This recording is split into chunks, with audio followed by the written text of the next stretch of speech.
சிவபெருமானுக்கும் நம்ம பார்வதிக்கும் திருமணம் நடக்குது.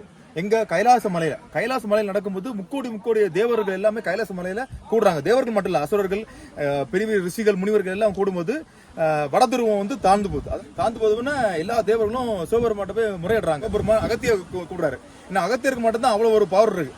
அகத்தியா நீ தென் துருவத்துக்கு போனா பூமி மட்டும் தாழ்ந்துரும் ஓடணும்.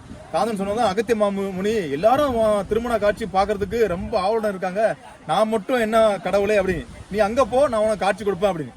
அங்க இருந்து அகத்திய மாமுனி ஆகாய மார்க்கமா வந்த இடம் அமர்ந்த இடம் தான் இந்த அகத்திய மலை. சிவபெருமான் எங்க காட்சி கொடுக்காருன்னா கீழே பாபநாசத்தம் அகத்தியர் அருவி ஃபால்ஸ் அந்த இடத்துல அகத்தியருக்கு சிவபெருமான் காட்சி கொடுக்க. இவர் தமிழ் கடவுள்னு சொல்லலாம். நிறைய மூலிகைகள், அது தமிழ் தோற்றியத்தர் கூட இவருன்னு சொல்றாங்க. சித்தனுக்கெல்லாம் சித்தர், ஆதி சித்தர் நம்ம அகத்திய மாமுனி. அதாவது ஏட்டுல இந்த மூலிகை வைத்தியங்கள் தமிழ் எல்லாமே எழுதுனது அகத்திய மாமுனி.